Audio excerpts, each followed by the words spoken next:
If you're a hockey fan, you probably have jerseys. And if you're a jersey fan, you probably have a lot of jerseys. For some of us, it's a lifestyle. It's $250 because the reverse retro is on sale.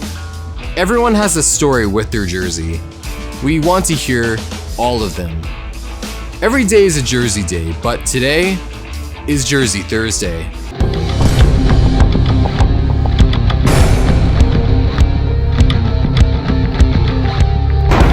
Never want to waste your good material and your vibe. There's so many times where I'll be just talking with someone who's going to be a guest on the show, and we're just doing stuff pregame basically, and then I'm like, I have to hit record, man, because this is all good stuff and we're wasting it. Yeah. And we're not recording. So yeah, I completely understand. I remember the one I did with Kyle when we started. It started good. And I kept that bit in where we were talking about how we both hated the Vegas Twitter. And this is when the Avalanche were playing Vegas. Right. And we were just venting. And then when I started the episode, it just felt so stunted. I mean, especially since I have that long intro where it's this is Jersey Thursday. Every day's a Jersey day, but today's Jersey Thursday. And then I'm like, this is Jersey Thursday. Welcome to the show. Right. And it didn't seem natural. No. Yeah. No, and then it took a while to kind of get into it. Mm-hmm. But that's why full force getting to it as fast as possible. Hit record now and you can always edit later. Oh yeah. I'm hoping, I mean, we talked about this. I'm hoping that I don't have to edit, that I can just literally go into this and not just look at it and say, this is perfect. This is perfect. I love this. I always like starting. I mean, you've seen, I always like starting saying why we're wearing the jersey that we chose to wear, because Jersey Thursday, hockey jerseys are our lives. And I'm wearing this for a number of reasons. One, because the blueberry, and I also have a blue Pepsi Blue. They still make that thing? They brought it back. See, I haven't drank soda in probably over 10 years. Oh, wow. No lie. Yeah. And it was a tough thing to do because, before doing the profession that I do now, I was manager of restaurants, which is tough because you have free reign of, soda at your disposal. And that's when I stopped doing it, man. I was like, I got to stop drinking so much soda. And it is the 3-day hump. If you can do without it for 3 days, it's smoking and stuff like that. It gets easier. And then, now I don't even crave it at all. I haven't had it in forever. I've never done the 3-day hump, so I'm hooked no matter what. I've given up certain sodas, but I haven't done soda in general. I don't know. I think the only time that I've actually taken sips of soda over the last 10 years is, when you get like a stomach ache and your stomach feels a little upset, you drink some ginger ale to settle the stomach. That's been it. Soda. Oh yeah. I love seltzer. Yeah, seltzer. Yeah. You still get the carbonation in the seltzer and it's flavored and everything, but straight up Coke or Pepsi, it's been a long time. Man. Yeah. Funny. My dad is the same way. He has not, he's not a soda drinker, but he has not had a Coke since 1964. And that is a Seinfeld episode, right? That is such a perfect Seinfeld episode. Yeah. But with him, his stuff was that he was at a baseball game. It was the old Toronto Maple Leafs baseball team, which are long gone. Mm-hmm. And he, I think, had a headache or something. And then he got a Coke, and it was just the mix. That experience turned him off to cola drinks for the rest of for the last 60 years. Wow. Yeah. You do. You do notice a change. You do feel a little bit better. Yeah. Yeah. I did the whole switch to diet thing, thinking that was better. Right. And it's worse because it's not real sugar. It's a sugar substitute, which is not good for you either. But then by doing that, they can throw in, no calorie by using the sugar substitute, which it's not good for you. So they've done, I mean, you can look up YouTube videos and stuff like that of what they will do with like Coke. Like it'll take the copper right off of a penny.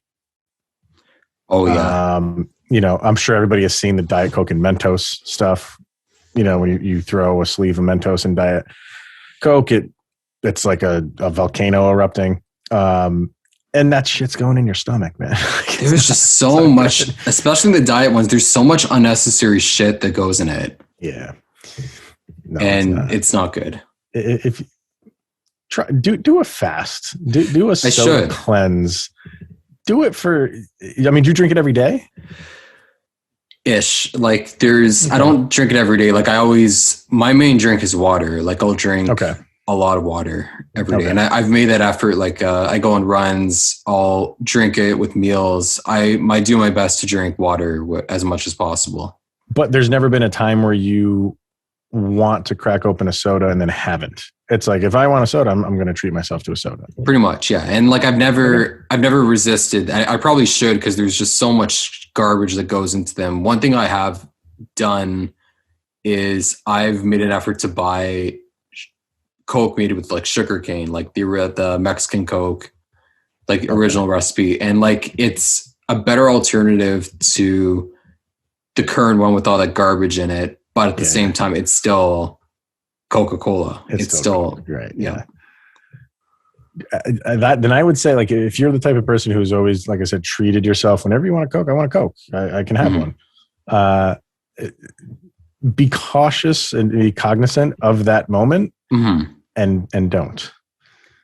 Yeah. Now that we're talking about it, when the moment comes next time for you to want like a soda, I think I will, like, because because there are times I will, like, especially like if it's like later at night or if it's the way the day is going, I'll like stop myself from having a Coke or having something overly sugary, and I'll say like, okay, I'll hold off till I have a meal or something.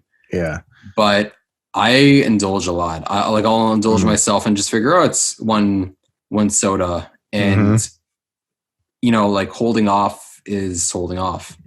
It's funny, like I don't miss like Coke or Pepsi, but the one thing I will say that I do miss, not enough for I'm just going to go have one, is Dr. Pepper. I do miss a good tasting Dr. Pepper. And the interesting thing with Dr. Pepper is you will never find Dr. Pepper on, you know how like bartenders, they have like the soda guns? Yeah. You will never find Dr. Pepper on a soda gun. They never do. Because there's something in Dr. Pepper that it will seep into all the other lines in that gun. And all of the other sodas and drinks will have a hint of Dr. Pepper. I didn't know that.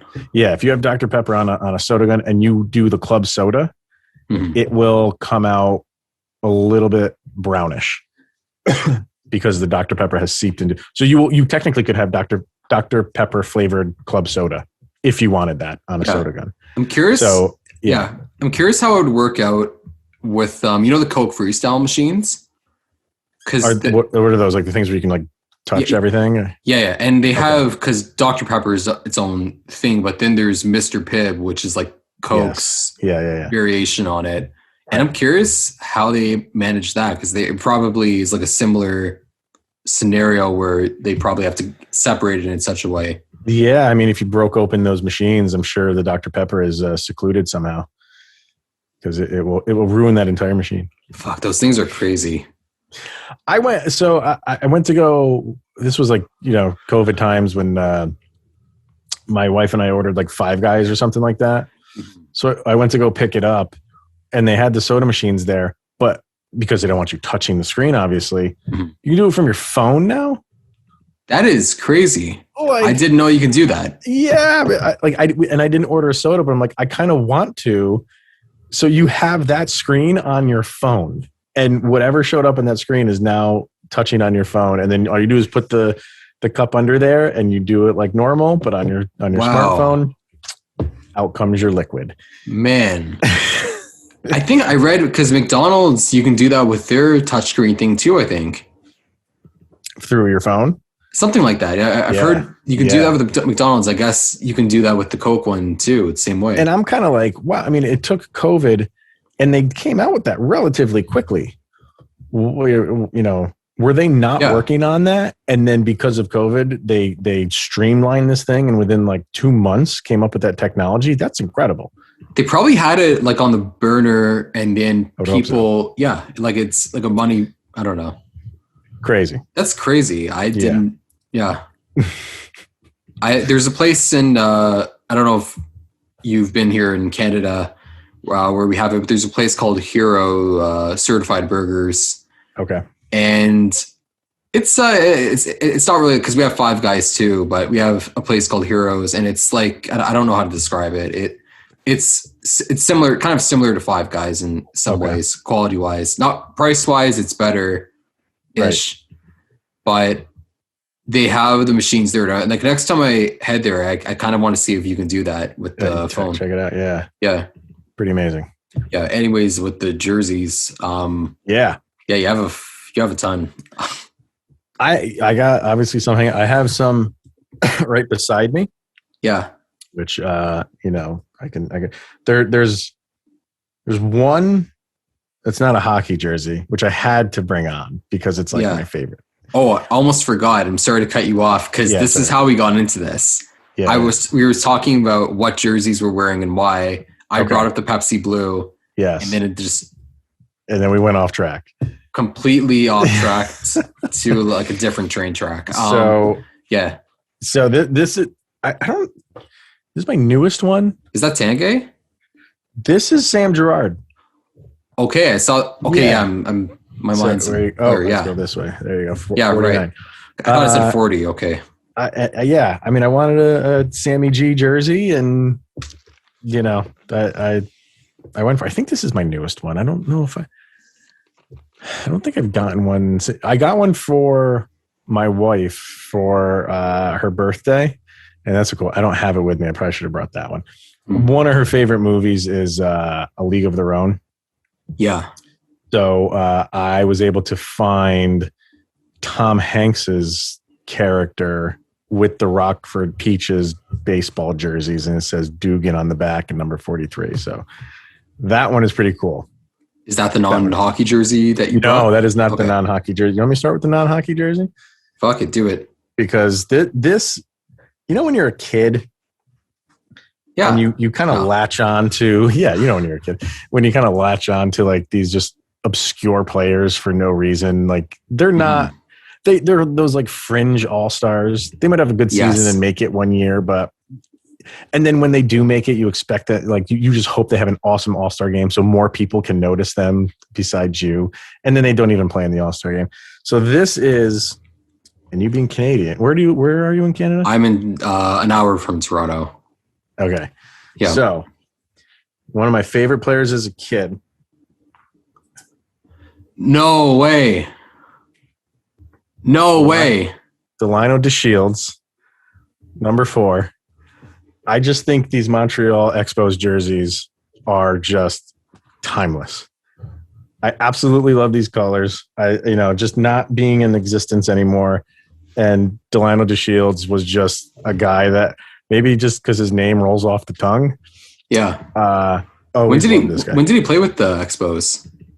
That was 90s, early 90s. Oh, this is on like that great team that really should have won the World Series. Yeah, I think he was on that. He might have been on that. I don't know for sure. I wasn't like an Expos fan. Sure. But yeah, like the season that was cut short, definitely. I think he is either right around there or maybe he was. I don't know. Sure. It was in that time frame, but yeah. Yeah, but that's crazy. I mean, like I think with a lot of defunct teams, and you're seeing that now with like the Atlanta Thrashers. And then obviously for like years with like the Nordiques and Whalers and there's just this weird novelty that defunct teams get. Yeah. And I think it's really that people don't really appreciate it till it's gone. Right. But it's also that the Expos were just such a beautiful team, and like that logo, the colors, the culture. Dude, I didn't get the logo until about like 5 years ago. I never understood that. I just thought it was random shapes with different colors. But have you figured out all the shapes? Like all because there's a few different meanings in there. I see. I mean, I got okay. So point them out to me. Okay, so the main one, let's see if you got this, is that it's an M. It's an M. That's what I figured out probably about 5 years ago. That's actually an M.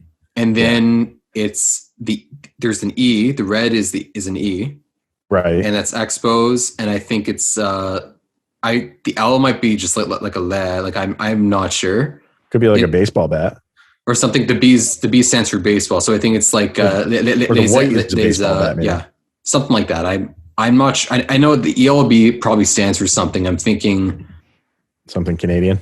So, no, something like French. Like I'm thinking French in my head, like how that would go. Like les club de baseball, like Expos or something. Okay. Yeah. I have no clue. All right. Yeah, I'll have to look it up. So yeah, I got that one. I do want to call attention to this Joe Sackett jersey back here. Because that jersey I bought for my daughter. I bought it for him before she was born. And every opening night puck drop for the Avalanche, I put her in that, and we take an updated yearly picture for every opening day for the Avalanche. No, that is awesome. So when she was months old, I did it.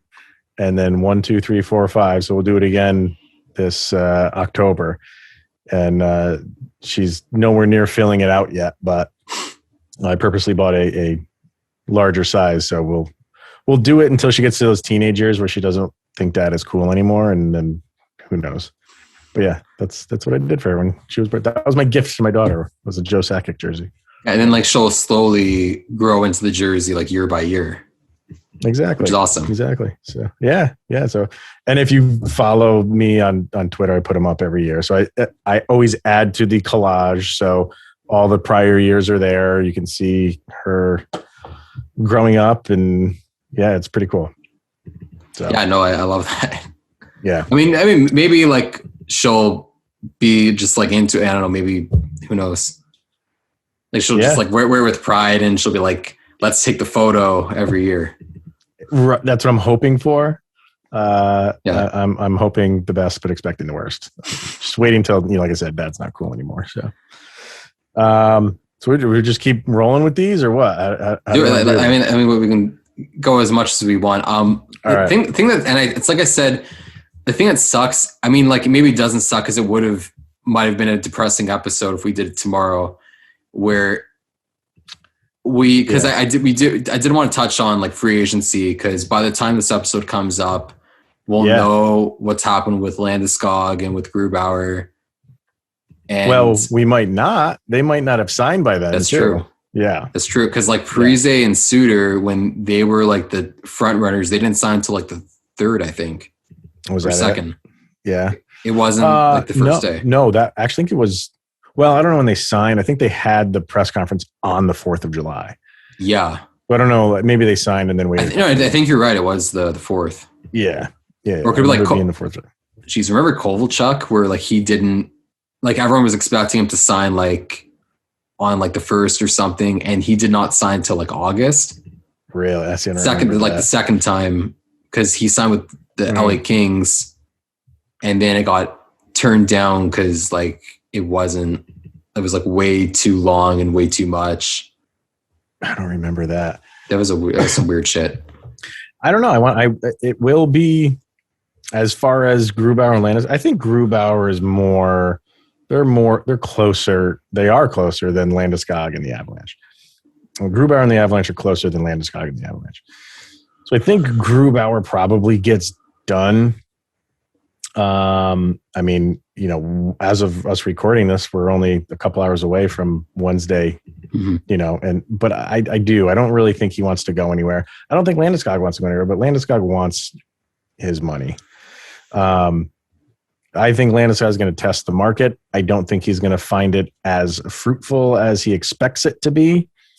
he will get an offer that's more than what the Avalanche are offering, and then he's going to have to weigh those options. Do I want to chase money, but maybe not a cup, depending on who that team is, or do I want to stay with a cup contender and take a little bit of a hometown discount? It's going to be up to him. I don't think 100% he's not getting the money that he wants in Colorado. No, not in Colorado. He's not. And and if it does happen with Colorado, which there is a very good chance it still can, is that he's not going to, I don't think it's going to be a very long deal. I think it's going to be something like 2-3 years maybe, where it's a bit of a discount, but it's basically saying, I want a cup. I'm going to stick around for a cup and we'll see what happens in 2-3 years. I don't, but definitely Landeskog stays, Saad is gone, Landeskog goes. I think there might be a chance Saad comes back. Yeah, I would agree with that. Because the money that Saad would demand is kind of similar to the money it sounds like they're offering Landeskog. Maybe they're giving Landeskog a little bit more, but I think they have a plan, and they are sticking to it. They are not gonna go over budget for anybody, including their captain.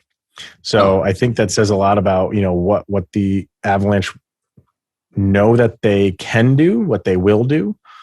And if it doesn't include Gabe Landeskog, I think they're fine moving on. I think they're okay moving on from him, and knowing that they can somehow, fill in what he could produce. It might take maybe 2 players to do it, but that gives you more depth in the process. So I think they want him back, but it has to fit within their realm of what they want to do. And if he's not willing to budge, they're not going to budge either. So somebody's got to make a move. I think a little bit on both sides. But I think the Avalanche know a hard line that they're not going to cross. So that's really what it boils down to. And that's the unfortunate part, that as much as they there's no way Landeskog doesn't want to stay there, and that the Avalanche don't want to keep him there. But if the money's not there, then it just can't happen. Yeah. I think, all honesty, Grubauer is a bigger priority. It would be foolish to give him away or let him walk after the year that he had with the team, where I think he was, if not the MVP of the team, at least up there. He was the reason why they didn't get swept or destroyed by Vegas. Ish. He didn't have a good game 7 though. He didn't have a good game. Game 6 was game 6. Oh, game 6. You're right. Yeah, game 6. Yeah. Didn't have a good game 6, but there was at least 3 or 4 games where they could have gotten shelled, and he was getting 40, 50 saves, and it would be foolish to let him go. And if they can keep him, he's the bigger priority, I think, and as much as I love Landeskog and as much as he's the captain, it's Yeah, I think with Grubauer, from his vantage point, they're not that far off. It sounds like Avs are in the 5 range and he wants in the 6 range, and that kind of lumps in with a majority of goaltenders that are like him in that $6 to $7 million range. He's not asking for, but he's not going to get Vasilevsky money and stuff like that. You know what I mean? No. He feels like he should be in that realm of the Jordan Binningtons of the world. Whether or not he has lived up to that contract, which he has not, that's not the point. It's guys are getting good starting goaltenders are getting 6 to 7. And that's kind of where he feels like he is. And I think he wants that. And I don't know. Again, even though let's just say they are $1 million apart. Let's say they are 5 to 6. Avalanche at 5, Grubauer at 6. How much of a line in the sand are the Avalanche drawing? Under normal other years, if the cap goes up a little bit, I think this deal is done already. Yeah. But because it's the way it is, I think if the Avalanche are saying We would if we could, but we can't. And this is our, you hear the term getting thrown around for him in this take it or leave it offer. The Avs might be there. They might be at, with both of these guys. They might be at this, like, this is what we can do. If you want us to have a Stanley Cup contending team, this is what we can do for you. We need you on this team to be a Stanley Cup contending team. Here's our offers. We can't go more than this if we want to continue to build what we want to build. Yeah. You can either join us or not. Yeah. And I think these guys aren't stupid. Especially Landeskog's been with the team for a decade. He's been the captain for 9 years. These guys, they know what they're in for. And I mean, Landeskog, he has like a family now. Yeah. I don't think, I mean, that was a factor with Ovechkin too. Like, he has a family.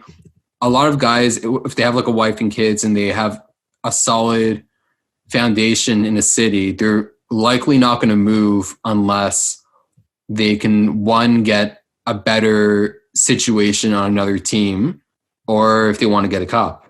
Right.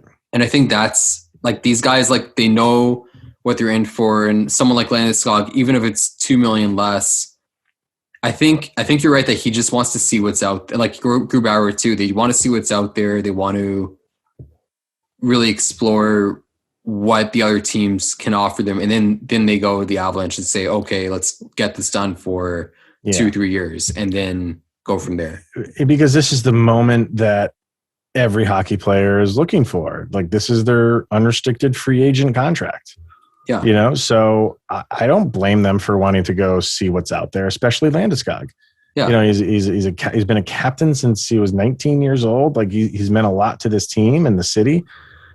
He wants to stay, but he wants to see what's out there. He's earned that. You play for many, many reasons. And getting a maximum value on your contract is one of them. And sometimes for a lot of the guys, this is the only contract where they're going to get that. So he wants term. He wants as much value on the money side of things as he can get, because he doesn't know in 5 or 6 years from now, when he is now 33, 34 years old, he might not be able to get the same dollar amount on his contract. So this is you know, the 27, 28-year-olds that are in unrestricted free agency. This is what they have looked for their entire careers, and they're going to take advantage of it. And that's exactly what he's doing. I don't fault him for doing that.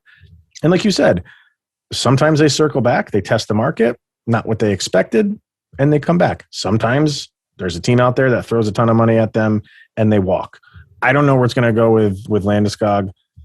It's kind of, in my opinion, I think it's about a 50-50 right now with him. Yeah. But he's going to do it, and we'll see if he comes back. Who knows? Yeah. I mean, one thing I will say before we get to the jerseys again is that I think Tavares changed the game for a lot of UFAs around that age, like by a long shot like that. Yeah. I mean, I don't see Landeskog having like Blues, what do you call it, bed sheets or like shit like that. But like, yeah, a lot of guys want to see what they can do. Like it's a once in a lifetime situation where a player, especially a player with the style of Landeskog, isn't going to get what he gets on the Avalanche as he might get with another team. And it might be that situation where there'll be like a GM or something that really sells him and says, look, you know who you are, you know what kind of player you are. We can get a cup in a few years or build a cup contender. We want you to be the part of that. Right. And that's all it takes. Like, exactly. And they might say, we know you love Colorado, and even a place like St. Louis, I know who knows where the fuck he'll end up tomorrow, but I know. I hope it's not St. Louis. I can't see it being that. And it feels like St. Louis is cooled a little bit. It's weird because I feel like a lot of the teams that were being thrown out there, you don't hear them as much anymore. Not that they say they're not interested, but you were hearing Toronto, you were hearing Vegas, you were hearing Tampa Bay. Like, those are the three and then you were hearing like the Kings. And I think Seattle.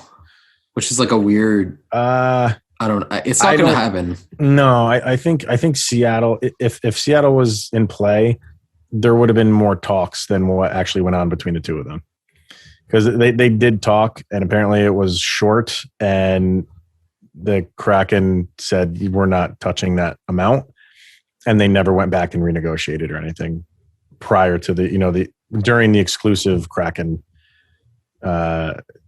UFA time.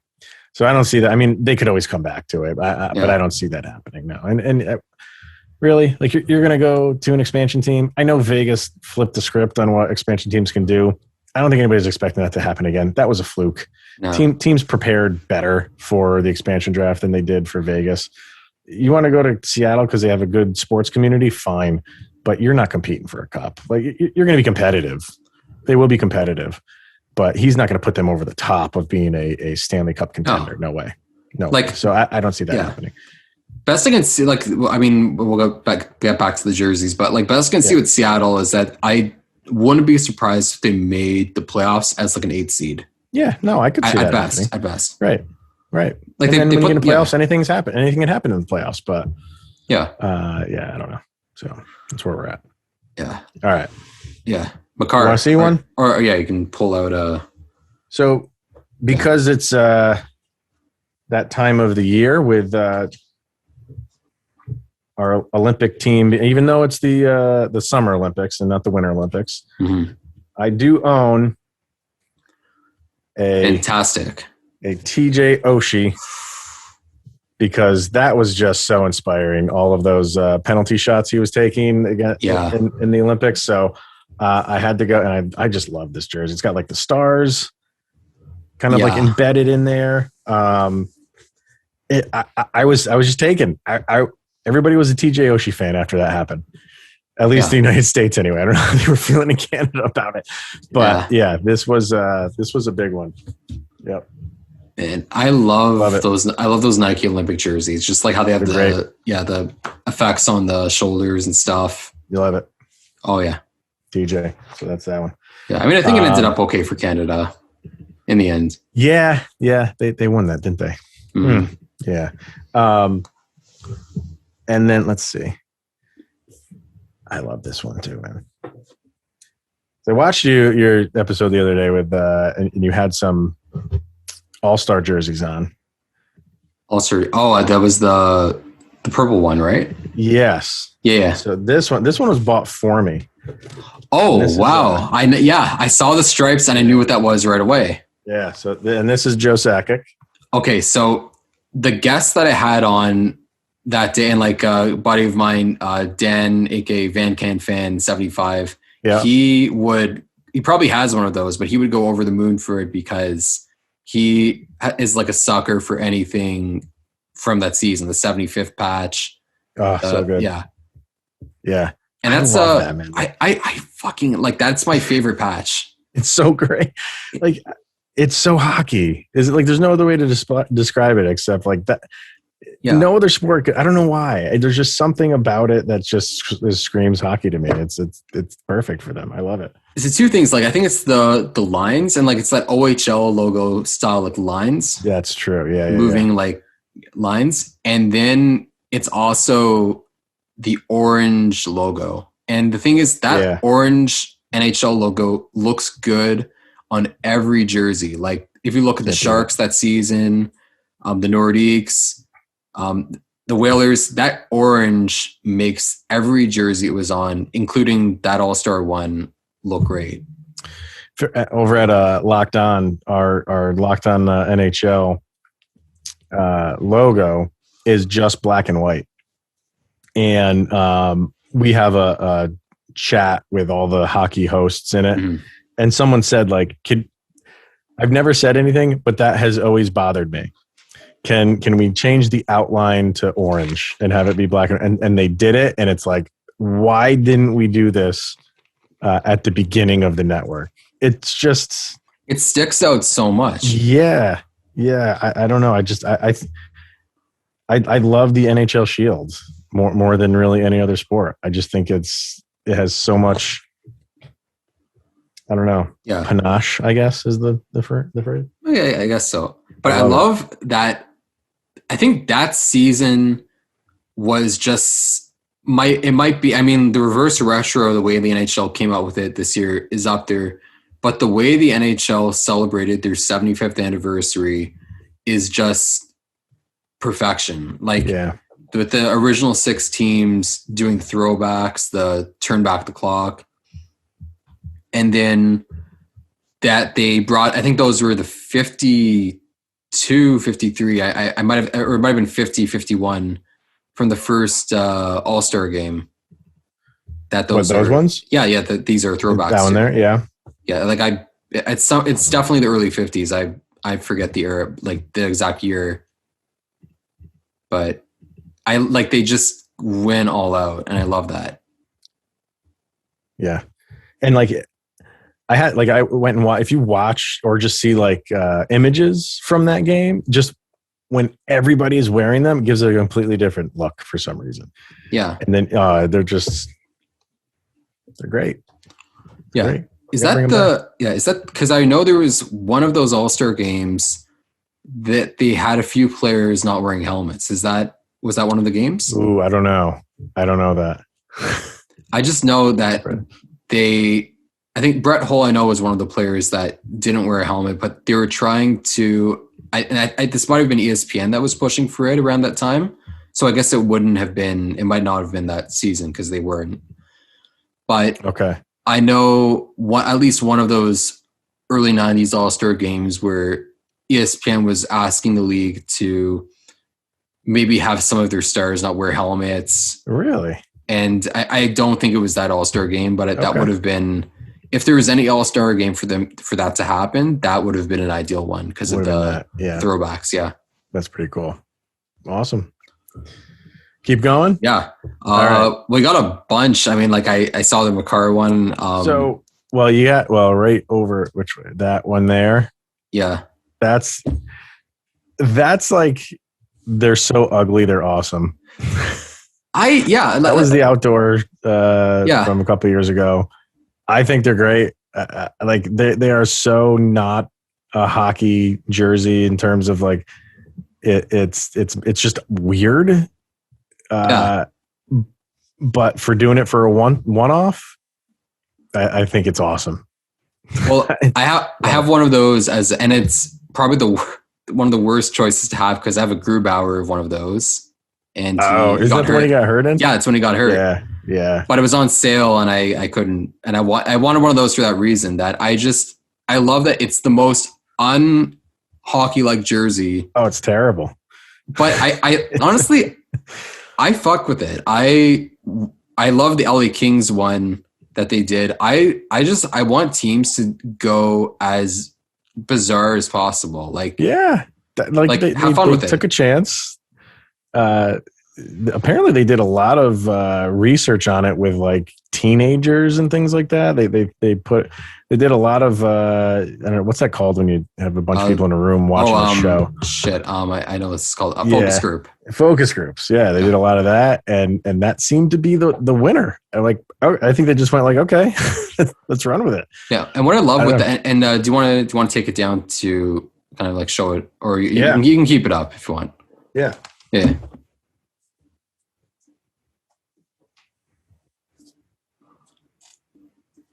Yeah. So if you bring it closer to the screen, and I love this. I didn't know this detail was even there until I got one of my own. Yeah. The crest. Is that the A and the burgundy parts of the A are their own crest. Yeah. And that blew my mind when I got mine. Like that, I thought it was just like all Dion or something, or I thought the A was also a crest. But it's crazy. It grew on it, like totally grows on you. You keep looking at it. Yeah. One of the better analogies is the Tina Fey analogy. Like when you first look at it, you're like, but the more you stare at it, you're like, that looks a little bit better. It looks better and better and better. The more you look at Tina Fey. Oh, jeez. So this is a Tina Fey jersey. Oh, jeez.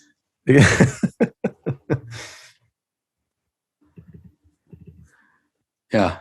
Is this the only one you have or no? Like, or you have Grubauer? I have Grubauer. That's the only of that one I have.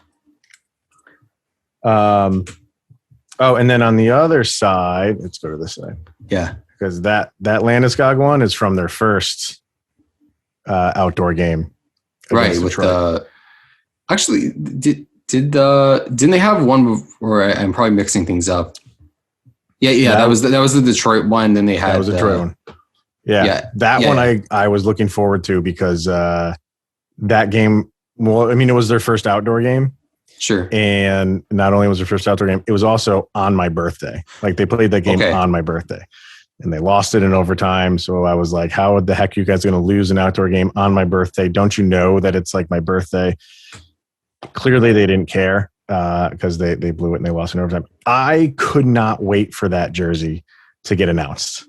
Like I never anticipated so much of an announcement of a jersey than that outdoor jersey. And I loved every stitch of that. Wait, the crest. Love it. Let me get it. Yeah. Yeah, go get it.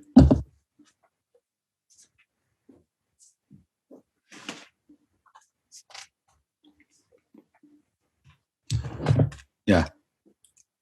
I love because it was that was the season the Avalanche got rid of the Yeti foot on the shoulder. Was it that same year? Yeah, because I remember they brought the alternate in that year because it was 2015.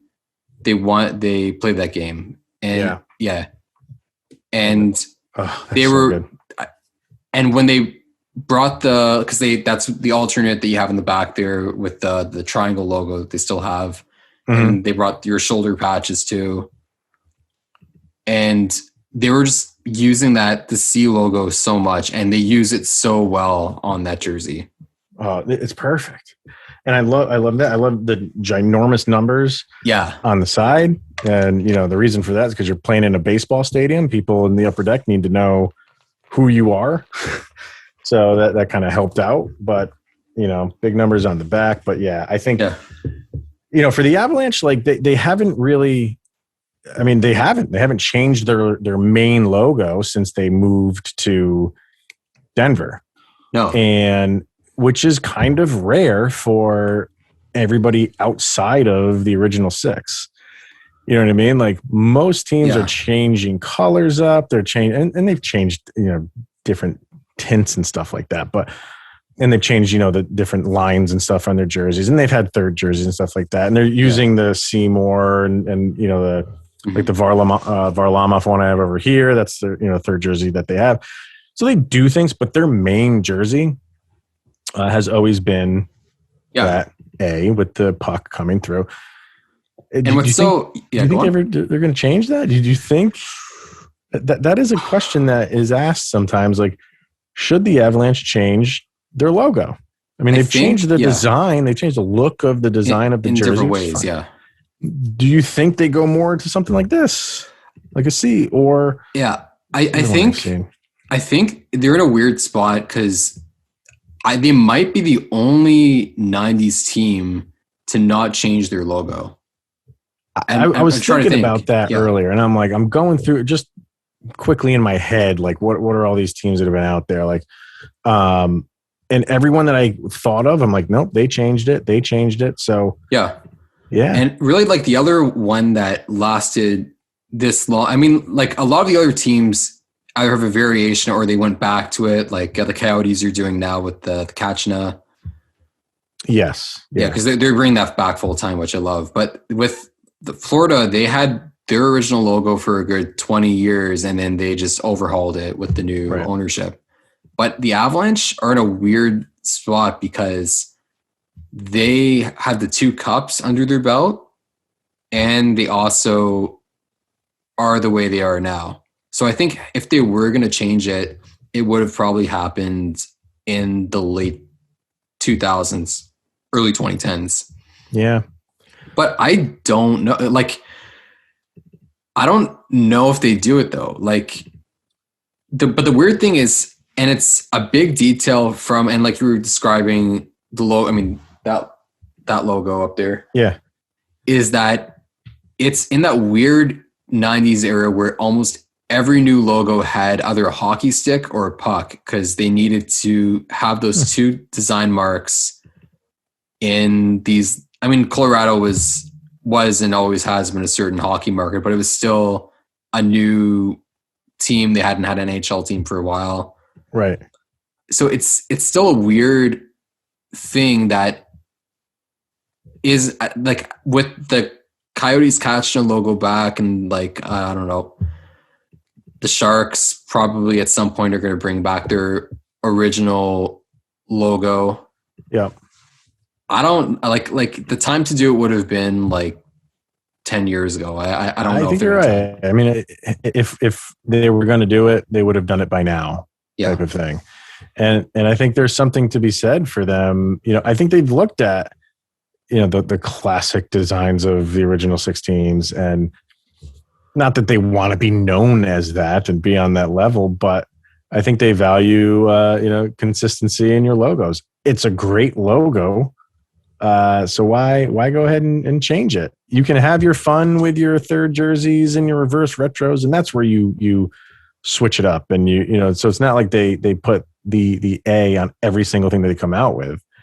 So, but I just get the feeling like you said, it's been so long, you know, 25 years, and that's been their identity, and they're going to keep it that way.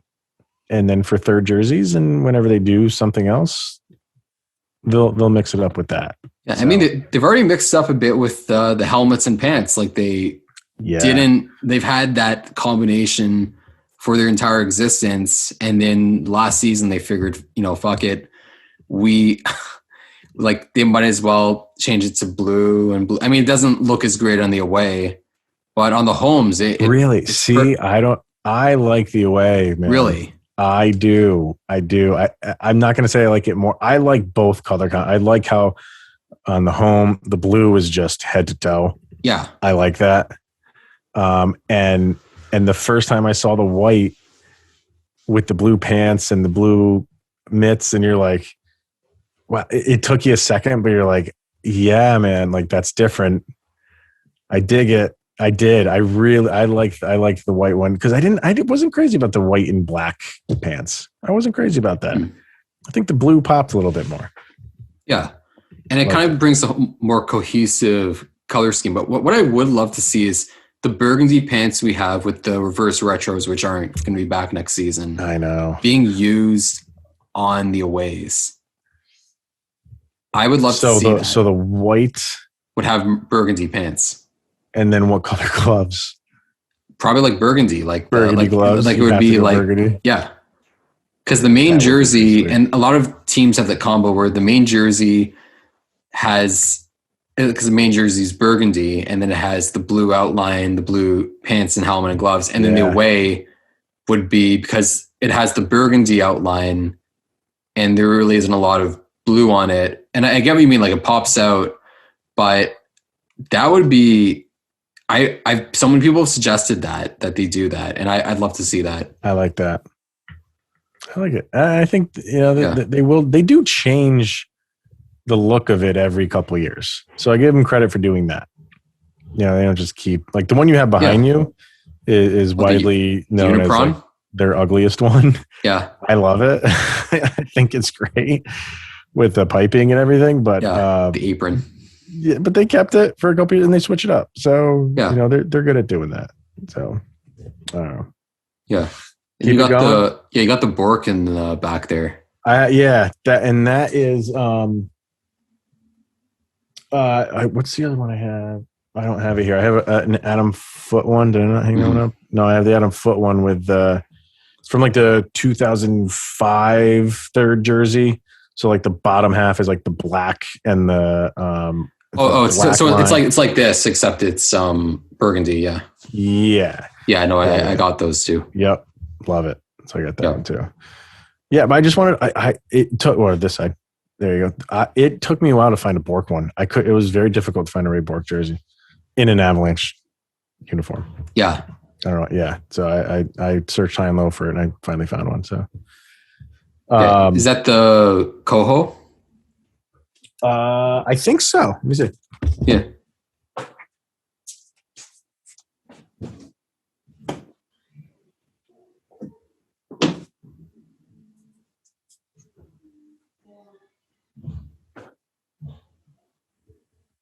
No, I thought it was. I have one. Here's hold it up. Let's see. Yeah. Like holding like not the back, the front to the screen. Because I always love seeing the inside tag, and that's so you can always tell. So CCM one. Okay, so that's probably a vintage replica. Yeah. Yeah, it is. So that's probably from later. So it's still like the same design, but it's not like produced it. Yeah, but same design though. Exactly. Yeah. Yeah. I talked to you about this one. The what you call it, the black ice ones? Yeah. Yeah. These I wish they would wear. Let's see. Oh no, those are the those are Are these starter ones, right? Yeah, those are the because I hate being the one well actually it's this. No, go for it because you know more about this. Yeah, but yeah, I'm gonna. Those are educate me. Yeah, I'm gonna use my hockey jersey, but it's all about sharing the knowledge, sharing the love. Exactly. But those are the starter replicas where they have a version of that that's blue. That's like an inverted version. So it's like, you know how my jersey's like blue and then has so it's like that design, but with blue where the burgundy should be, and then burgundy where the blue so it's like a would-be alternate. Okay. But that one I love. It should have been their third jersey. A friend of mine found this at not like a thrift store, but something like a mom and pop shop. And he bought it because he knew that I would go crazy for it. So he handed it down to me, and I just absolutely love it. I wear this. It's almost guaranteed when I wear this thing, somebody makes a comment on it. Because they're where did you get that? When did they wear that? Did they ever wear that? There's so many questions. It's awesome. It just, it's so good. I know. The black with the burgundy is just sick. I would love to get as much of those starter fashion jerseys as possible because they did you've probably seen pictures. They had like a Rangers one of the Lady Liberty. Yeah. Yeah. Yep. They have a version of that that's red instead of navy, and then a black New Jersey Devils and like yellow Chicago Blackhawks. It is amazing. That's cool. Yeah. So that this is definitely a favorite. Oh, that's the favorite. You know what? Hold it up, because I'm going to use that as I always use like a thumbnail image. Yeah, like that. Yeah, here you can get it in. Yeah, that'll be the thumbnail image. Yeah, good. Perfect. All right. Yeah. Let me see. Oh fuck! No, when he said black, because black ice, those are the Reebok ones they did later on, which were just kind of. What are those? Like, what's the difference of those? Like, black ice. The black ice were like when and those were all right. Where it was like a regular black jersey, and like the logo was like gray and stuff. Okay. And those yes. I remember those. Yeah. It was in that weird era when the Reebok was like making like women's jerseys, and they were trying to like branch out without realizing that most people just wanted to wear regular jerseys. It's true. Like for like football jerseys and stuff like that. I've bought football jerseys for my wife. And that's so true. Like for a football jersey, she wants the women's version of it. But for hockey jerseys, you just want to throw them on and just feel comfortable and lounge around. So it's so true that you say something like that. Yeah, because it's crazy that pretty much like all like women hockey fans that I know, I don't think I've ever, and again, like I don't want to speak for anyone, but I don't think I've ever seen them have one of those pink like jersey, like they always get the regular ones.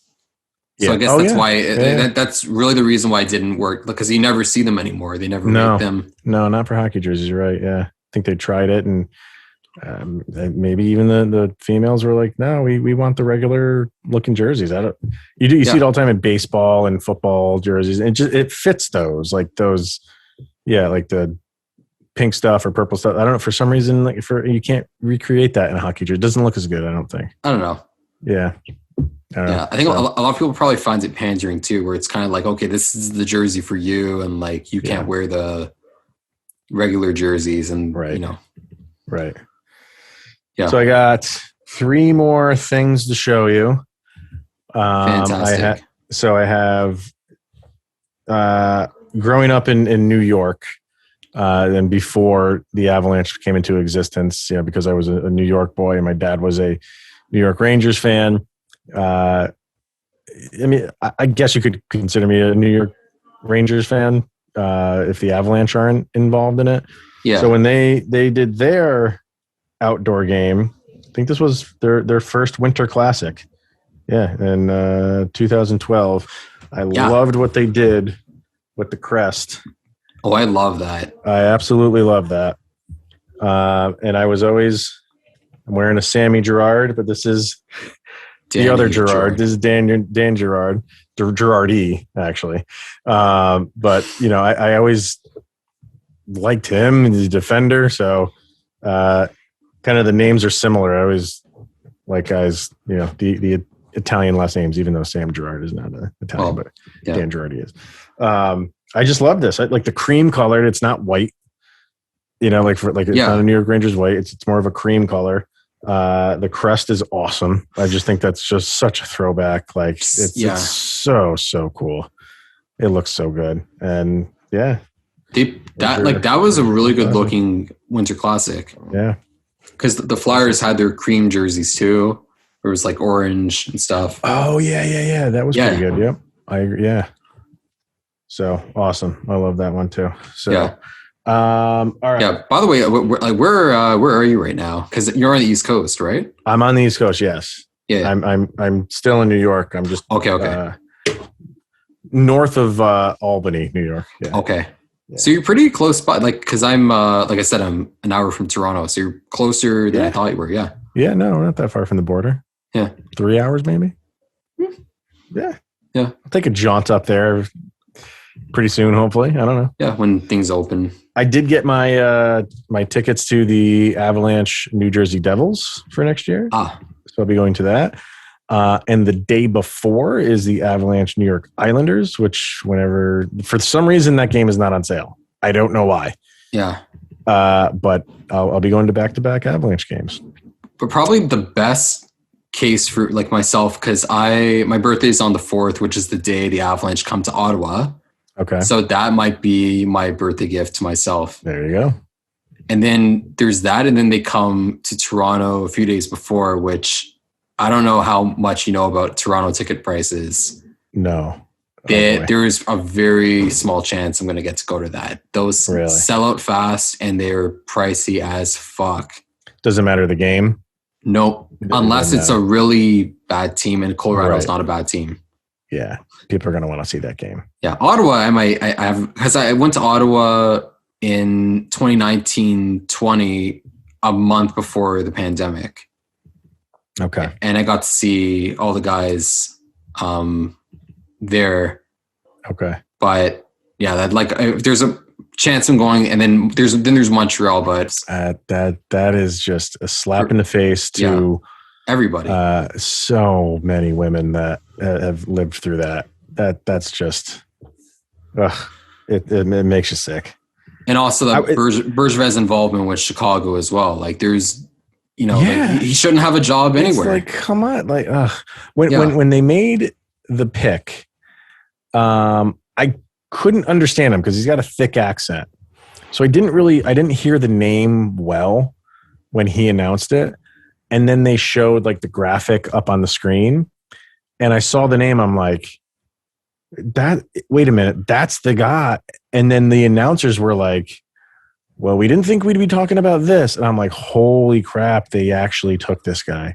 And then I just sat up in my chair and I was just fixated on the TV for like the next hour. Like, how are you picking? You have no rhyme or reason. And if you had to write up that entire reason why you picked him, and release it minutes after. It means you had that thing ready to go. And nowhere along the line you said, maybe we shouldn't pick this kid. We're writing this thing up, defending our pick. Why don't we reconsider this? And they didn't. An embarrassment. That is such an embarrassment. And it's making a state. Like, I mean, I guess I'm gonna make this quick because but like, yeah, they're making a statement. Like the fact that they did it on it was a first round pick, an end of the first round pick. That's a statement that they're saying we just do not give a shit. We'll draft anyone regardless of whatever shit they do.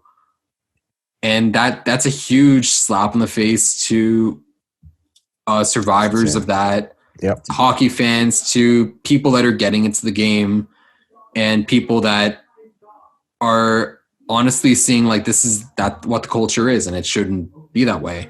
Exactly. Man, I don't know how they defend it anymore, but yeah, I don't know. All right.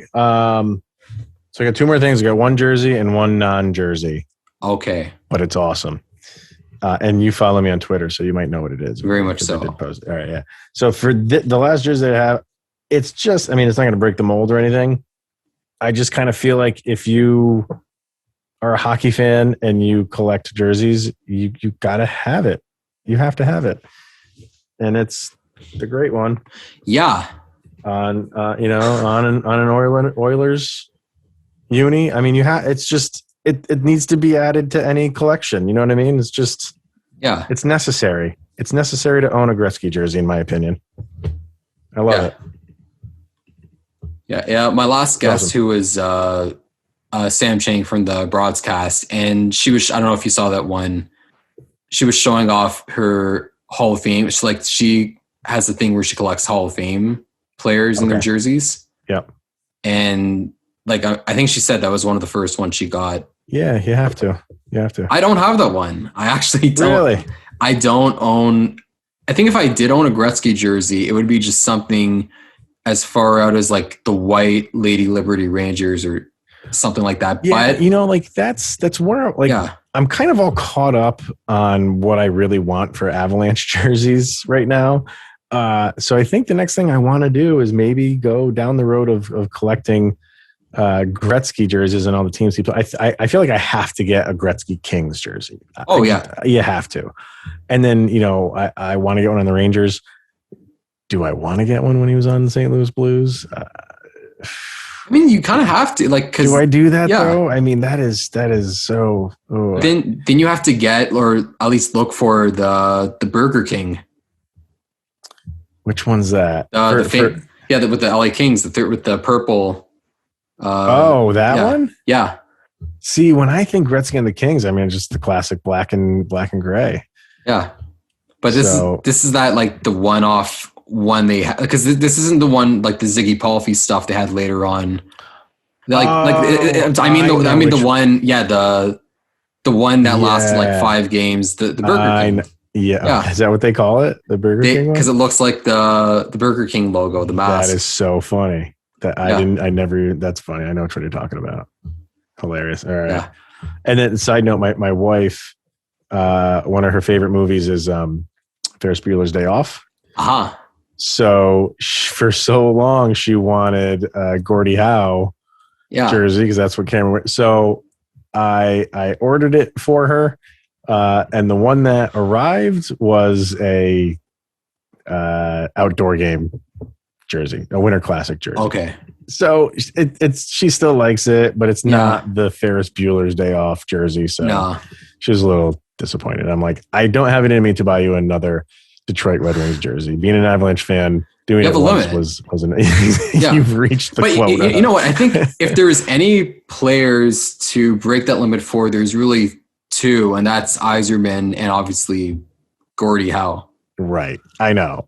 So, and this was years ago, so maybe the statute of limitations has passed, and I can go find another one. So.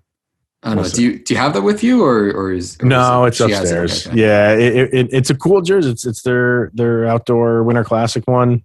I don't know. I can't remember who it was against. Might have been their first one. Is it the one with the D on the? Because I know both of the D on the front.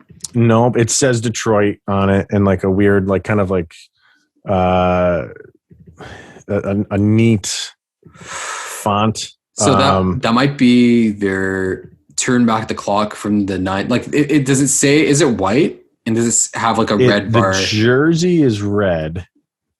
I'm trying to think because here, let's see. Red Wings. Their classic jersey. It is like this guy. Let's see. Oh yeah, the one from the Leaf game. Is that who they played? Yeah, it was the Leaf game. Yeah.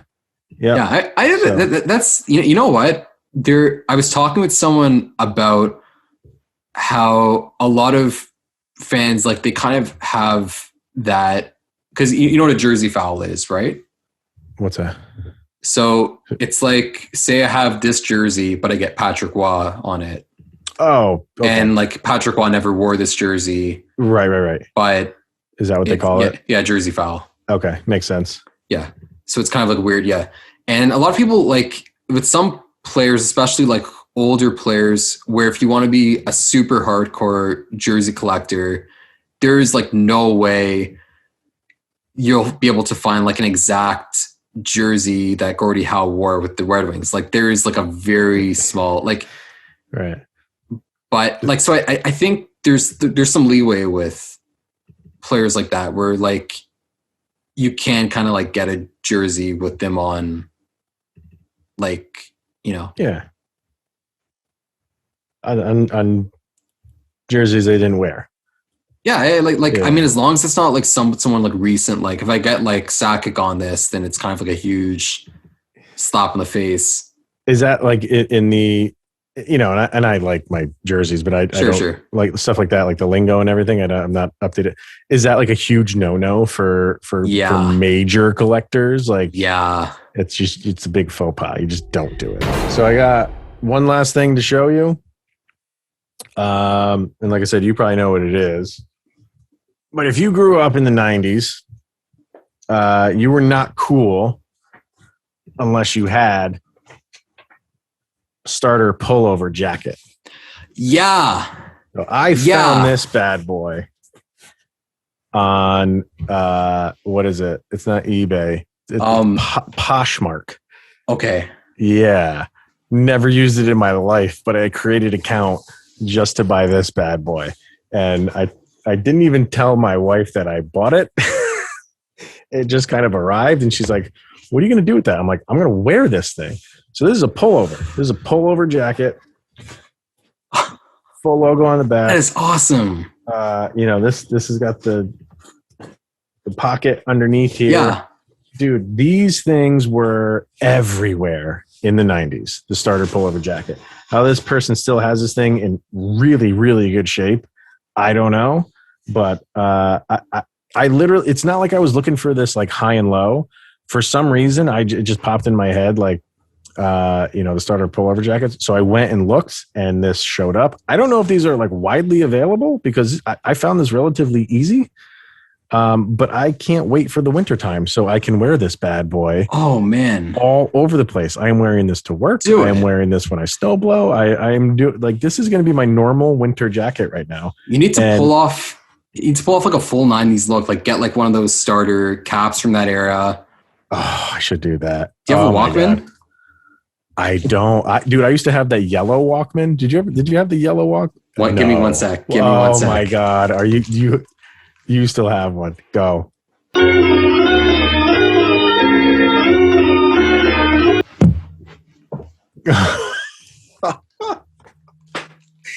Does it have the flip top?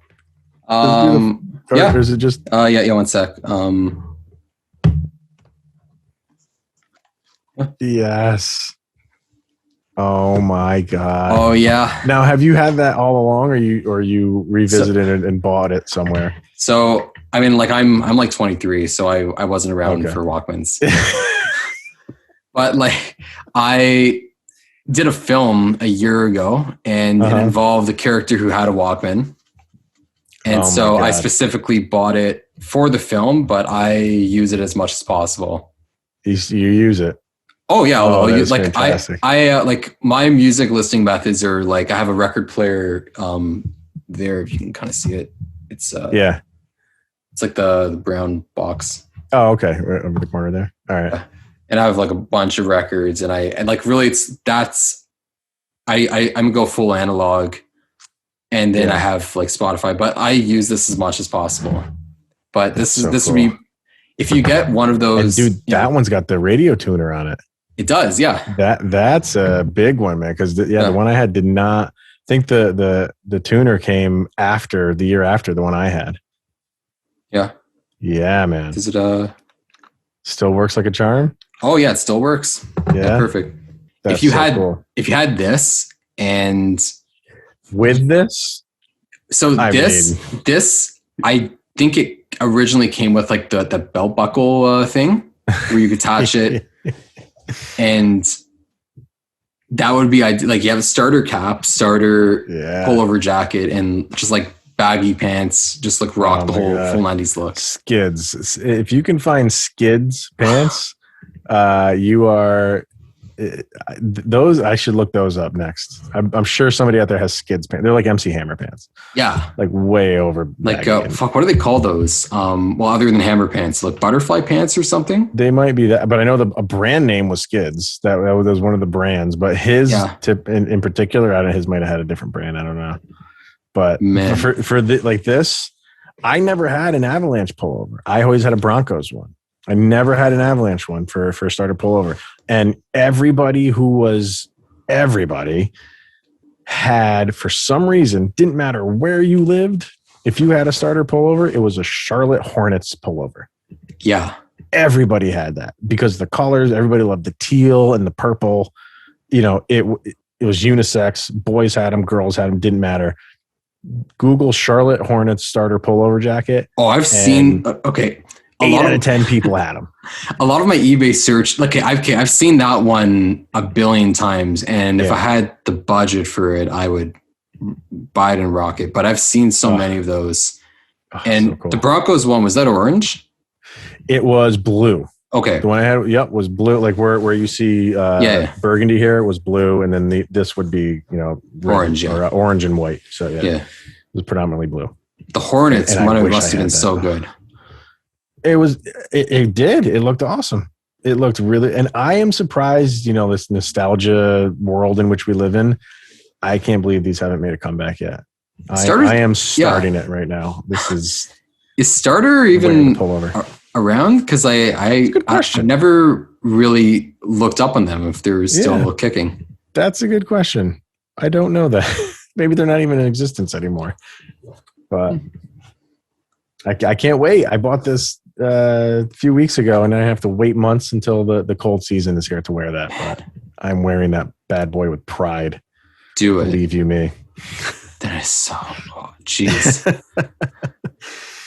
That's pretty much it. I mean, there's some other ones, but those are kind of like my favorites that I wanted to show. So yeah, no, that's. That's a great way to end off. Like for real, like showing that off. Love it. Getting into the nostalgia spirit. Love it. Yeah. And then tomorrow, well, I mean, by the time this episode comes out, it's already good. Europe thing's probably going to be out too. Yeah. But yeah, Locked On Avalanche, which is fun as hell.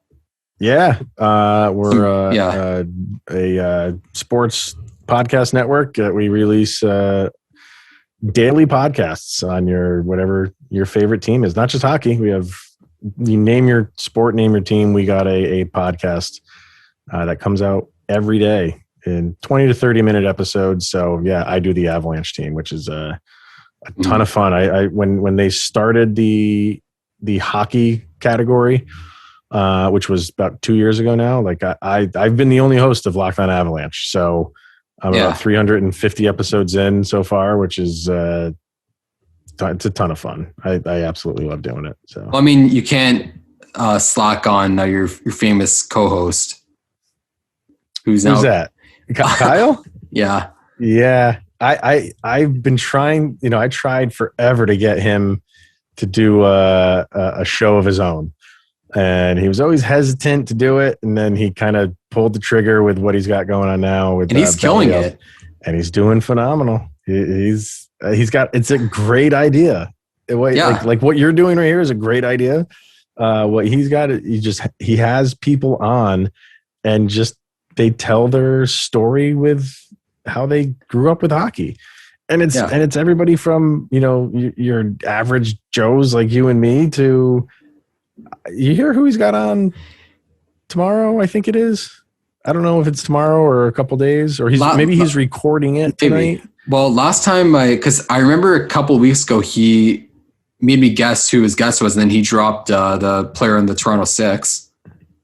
Oh, really? Okay. No, which is big. I can't remember his name, but I he might be recording it tonight. He's got Ryan Graves' father on. What? Yeah. What? After the show he had with Alan. What? So many people heard the show about Alan and how he started the Ryan Graves fan page and everything. Yeah. It spread to Ryan Graves' father, and Ryan Graves' father reached out to Kyle, and he's on that freaking show. What? That is huge. How great is that? That is awesome. Yep. Fuck. So he's doing a great job, and I knew he had it in him. He just needed to take that leap, and because I had him on the show so many times. Yeah. I think he just got more and more comfortable doing it, and he was like, you know what, I can do this, and he went for it. And then you guys did that. What's the other one? The fourth line minutes. Thank you. Fourth line minutes. Yeah. The NHL stuff. Yeah, I mean that was like a all include. It was hockey and kind of like geek culture kind of thing. Yeah. Like, I mean, he's rocking and rolling what he's doing, and I'm doing my thing. We want to do that eventually. Who knows if we'll bring it back, but eventually we might. It's fun. It's fun just doing it. Yeah. Yeah. What I do love is that all three of us were. I mean, I'm occasionally still am. High sticking writers. Yeah, we were. I've done like the trifecta. Like I was with Mile High Sticking. I was with Mile High Hockey. Oh, geez. Which did not end ceremoniously between them and I. No, I'm happy saying it. Dude, hang on. I think we got breaking news right here, my man.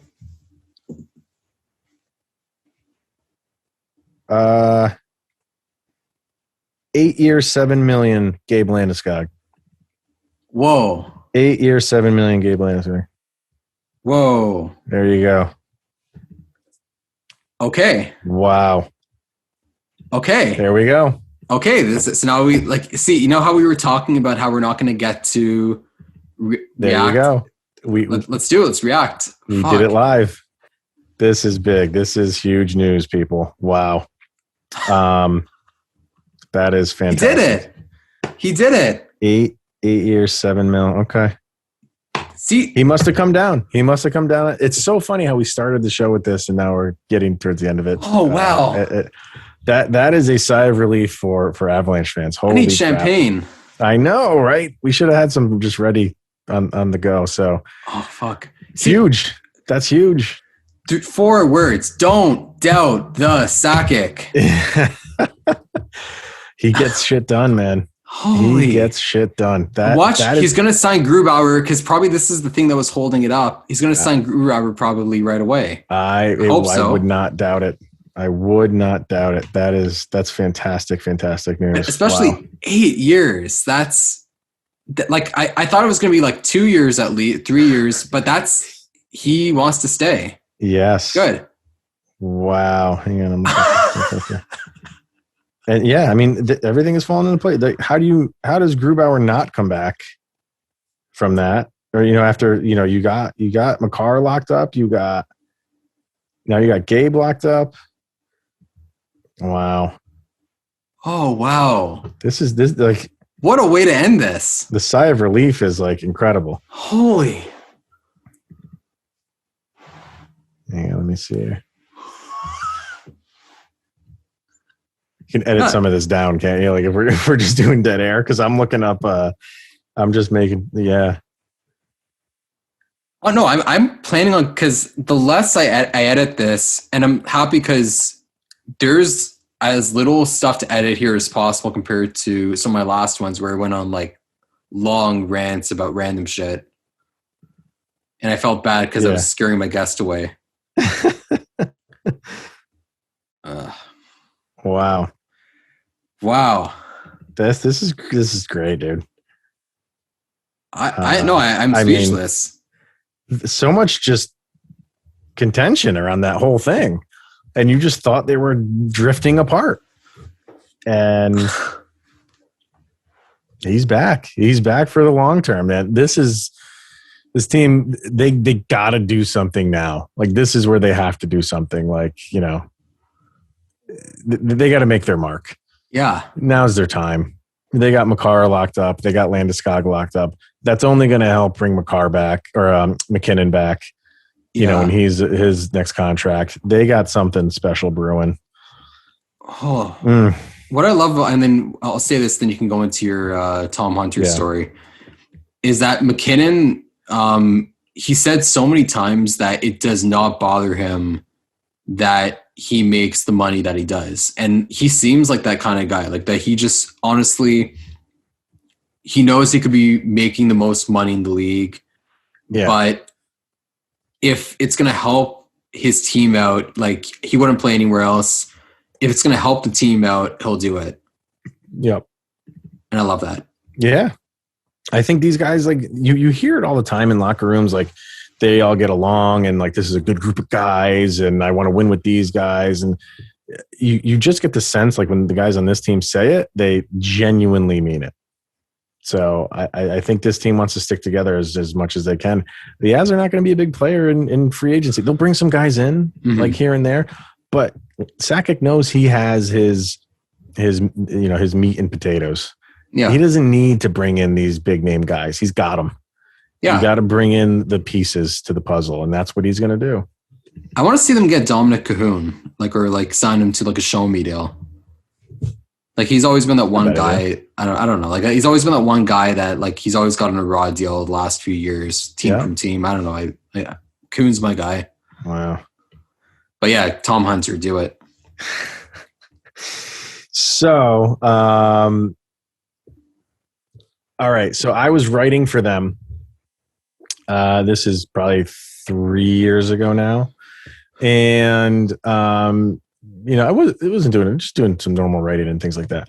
I sent him a message and I was like, hey man, I noticed there's no podcast for the website. I've been podcasting for 10 years. I've been doing it for a long time. I know what I'm doing. Is it something that you want to do? I could do the podcast for the website. And he wrote back to me and he's like, that's something that we have considered. There's a lot of red tape and a lot of stuff to go through, fan-sided to get a podcast on a website through SB Nation. SB Nation. I'm sorry. SB Nation. So there's a lot of red tape for that. And, but I'll let you know because it is something that we want to do. I said, okay. So a couple months goes by, nothing. So I just floated it out there again. Hey, just want to see if there's made any headway on talking to the powers that be. No, I haven't yet, but it's something that we want to do because the season was coming to an end. Mm-hmm. And he's like, we'll readdress it kind of in the off season and maybe have it coincide with the start of next season. All right, good idea. No rush. It's fine. Just keep me in the loop. And then a couple more months goes by and it is the off season and everybody on the website gets an email saying, hey, everybody, just wanted to announce our new podcast called At Elevation. And here's the host, so-and-so, whoever. Not me. And I'm like, what? You gave me the runaround and told me that, you want to do a podcast and it would be great for me to do it and then keep me in the loop. And then you just announced it with a host that I don't know who he is. I'm out of here. I rage emailed Locked On because they had just started their hockey section and they did not have an Avalanche podcast up yet. So I rage emailed them and they got back to me within 15 minutes. And they were like, when can you talk on the phone? I'm like, name your time and date. And then within a couple of days, I was on the phone with them, set everything up, and the rest is history. But he left me out to dry. And not only did so I didn't say anything because I got the gig with Locked On, and I didn't formally leave Mile High Hockey. Like I didn't say a word, and then within like a week, I could no longer log into my account. Yeah. He removed me from the site. Well, he didn't, like, I don't know the full story because he has a whole reputation, but as far as I know, he did something like where he kicked a bunch of people off for no reason. Like he's done that to other people too. Don't surprise me. Don't surprise me at all. Did you see the other day where he was like shitting on Grant Fuhr, and then Grant Fuhr responded to him? Oh, good. And like he was saying like Grant Fuhr is overrated, which total bullshit. Right. And then Grant Fuhr literally says, in like, I'm summarizing what he said, like, I don't care what you think. I don't think about whether it should be in the Hall of Fame or not. I'm there. You're nothing to me, pretty much. You don't mean anything to me. And he kept going on. This guy's like, and my favorite part is at least be a fan of the team that you're running. He's not an Avalanche fan as far as I know. No, I think he's like a Maple Leafs fan, isn't he? Yeah. No. It's such a weird area. Just,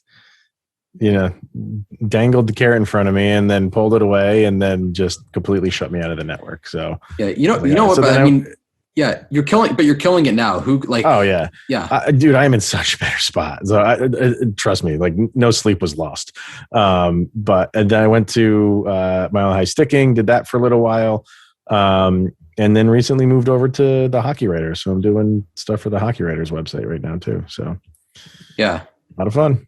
Yeah, no, you're killing it. I love it. I dude, in my car, I pay a Sirius XM monthly subscription to listen to nothing but the NHL channel. That's the only thing that's in my car. If my kids are the wife are in the car, then like the Disney station is on. But 95% of the time is the I can't get enough hockey. I just absolutely, and right now I love it. I love the wheeling and dealing. Free agency is my I don't even care if it's not the Avalanche signing players. I just love seeing where guys go. I love seeing GMs try to navigate a salary cap. There's nothing better to me. I drink it up, man. I love it. It's perfection. Yeah, I love it. Is there anyone else, anything else you want to shout out? No, I mean, like I said, check out LOPN_Avalanche for my Twitter account. If you want to have fun. Are you a Doctor Who fan? No, I've had it recommended to me so many times. Okay. So if you want to check out it, and this is another podcast that started and it has not finished, but me and my buddy Mark, we met in kindergarten. He's been my friend since kindergarten. We started a podcast because we've never seen a minute of Doctor Who. So we started a podcast where we watch an episode and then do a podcast episode about the episode we just watched. It's hilarious. Like we go off on these rants and we try to figure out where this show is going because it has a massive following. And people that listen to it think it's hilarious. And we are so far off on some things and kind of on track with some other things. So it's called the Tardy TARDIS, because the TARDIS is the vessel in which the Doctor travels around. And because we're late to the game, so it's called the Tardy TARDIS. You can find it, like we got 2 seasons worth in, so there's a good amount of shows in there. But we'll get back to it at some point because it's just so much freaking fun to do that show. So. Oh, wow. But like, do you start from the beginning? Because I know there's like a bunch of lost episodes and stuff. We don't, like it's the show actually started in like the 60s. Yeah. And then it went on for like 30 years and then went off the air and then came back on in 2005. And that's where we pick up, is in the 2005 era, not the way back. Okay. So yeah, it's fun. Yeah. Check it out. Yeah. Cool. But yeah, Chris Micieli, Locked On Avalanche. Yeah. And can you hold up that the starter fashion jersey again? I want to see that again. Oh, the black one? Yeah, the black one. Yeah. go. Beautiful. Gotta love it. Oh, wow. It's a thing of beauty. That is a thing of beauty. Man.